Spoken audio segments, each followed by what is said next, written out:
ভাই, আমার এক প্লেট ভাত দেন।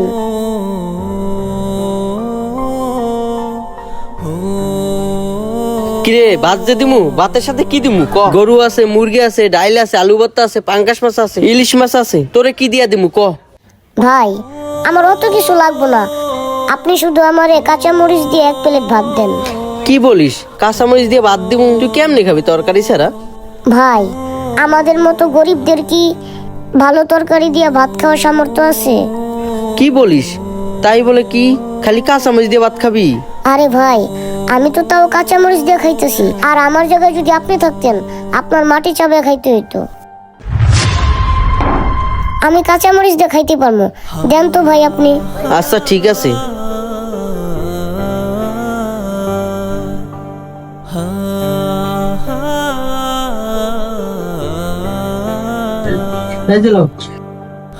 শোন, আর কিছু যদি লাগে আমাকে বলিস।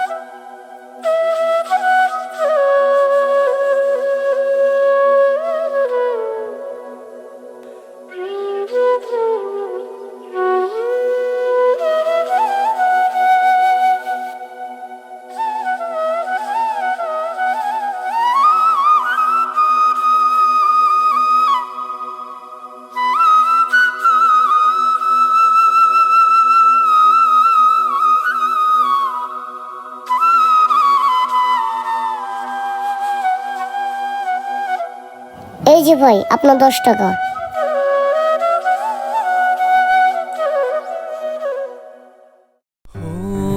এ রিয়াজ, এদিকে আয়।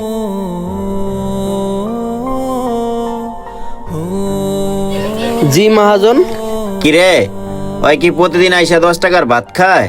হ মহাজন, ও প্রত্যেকটা দিন আইসা 10 টাকার ভাত খায়, তরকারি তো নেয়ই না, আইসা খালি কাঁচামরিচ দিয়ে ভাত খায়। এমনিতে কেমনে খায় আল্লাহই জানে। বুঝলাম না, ও প্রতিদিন আইসা 10 টাকার ভাত খায় কাঁচামরিচ দিয়া, বিষয়টা তো আমার দেখতে হয়।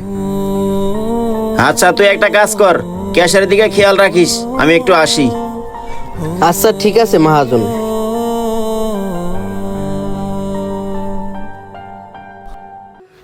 এই ছেলে শোনো, এই ছেলে, এই ছেলে দাঁড়াও। আরে ভাই, আপনি কিছু বলবেন? হ্যাঁ, তোমার নাম কি ভাই? ভাই, আমার নাম দীপু। ও আচ্ছা, আমি একটা কথা জানার জন্য আসছি। তুমি কি করো আর থাকো কই? ভাই, আমি ওই পাশের গ্যারেজে কাজ করি, আর ওইখানেই থাকি। ও আচ্ছা, বুঝতে পারছি। তো তুমি যে প্রতিদিন আমার হোটেলে এসে কাঁচামরিচ দিয়ে 10 টাকার ভাত খাও কেন? তোমার গ্যারেজ থেকে কি তোমাকে বেতন দেয় না? হ ভাই, দেয় তো। যেই টাকা গ্যারেজ থেকে দেয়, ওই টাকা আমার মায়ের চিকিৎসার জন্য সব খরচ হয়ে যায়। আরে কি বলো, গ্যারেজ থেকে যে টাকা দেয় সে টাকা তোমার মায়ের চিকিৎসার পিছনে খরচ হয়ে যায়? তাছাড়া তোমার বাবা কোথায়? ভাই, আমি তো আমার জন্মের পর আমার বাবাকে কোনোদিন দেখিই নাই।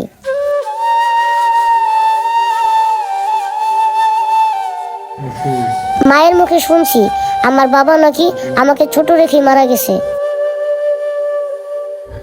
আহারে, কি কষ্টই না তোমার জীবনে।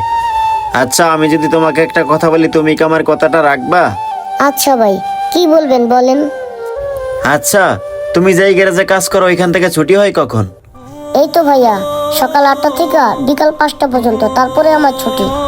আচ্ছা, তোমাকে একটা কথা বলি শোনো, তোমার গ্যারেজ ছুটি হওয়ার পরে তুমি কি আমার হোটেলে এসে কাজ করবা? তুমি যদি আমার হোটেলে কাজ করো তাহলে তোমাকে টাকাও দিব, আবার 3 বেলা খেতেও দিব। ভাইয়া, আপনার কথা তো শুনলাম, কিন্তু আমি যে কোনো হোটেলের কাজ জানি না, তাহলে আমি আপনার হোটেলে যাইয়া কি কাজ করব? আরে তেমন কিছু না, এই ধরো কাস্টমার খাবার চাইলে খাবার দিবা, আবার মাঝে মধ্যে একটু জকটক বড়াই দিবা, এতটুকুই। ঠিক আছে ভাইয়া, আমি আপনার কথা মতো কাজ করব, কিন্তু একটা শর্ত আছে ভাইয়া। প্রতি সপ্তাহে আমার একবার করে ছুটি দিতে হইব, পারবেন? প্রতি সপ্তাহে একদিন করে ছুটি দিতে হবে, কিন্তু কেন? ভাইয়া, আমার মা তো হাসপাতালে ভর্তি, প্রতি সপ্তাহে একবার করে যাইয়া আমার মারে দেখতে হয়, তাই তো আপনার কাছে ছুটি চাইছিলাম। আচ্ছা ঠিক আছে, তুমি তাহলে আমার হোটেলে কাজ করো, আর যেদিন তুমি তোমার মাকে দেখতে যাবা সেদিন তুমি আমাকে বলবা, আমি তোমার আসা যাওয়ার খরচ আর তোমার মায়ের জন্য কিছু ওষুধপাতি কিনে দিব। সত্যি বলতেছেন ভাইয়া? ঠিক আছে ভাইয়া, আমি কালকে থেকে ছুটির পরে আপনার হোটেলে এসে কাজ করব। আজকে আমি যাই, আমার দেরি হয়ে যাইতেছে। আচ্ছা ঠিক আছে। এই নাও, এখানে কিছু টাকা আছে, এই টাকাটা তুমি রাখো। না ভাই, এখন আমি টাকাটা নিতে পারবো না। যখন আপনার হোটেলে কাজ করব তখন আমাকে দিয়েন। আর আমার দেরি হয়ে যেতেছে, আমি এখন যাই, কালকে আসবো। এমন অনেক মানুষ আছে প্রয়োজনে না খেয়ে থাকবে, কিন্তু তারা কখনোই কারো কাছ থেকে সাহায্য নিতে চায় না। তাই আমাদেরও উচিত কোনো না কোনো মাধ্যম দিয়ে হলেও এই ধরনের মানুষগুলোর পাশে থাকা। ভিডিওটি ভালো লাগলে সর্বোচ্চ শেয়ার করে দিবেন। যে কোনো নতুন ভিডিওর জন্য আমাদের পেজটি ফলো দিয়ে আমাদের সাথে থাকবেন। ধন্যবাদ সবাইকে। আসসালামু আলাইকুম।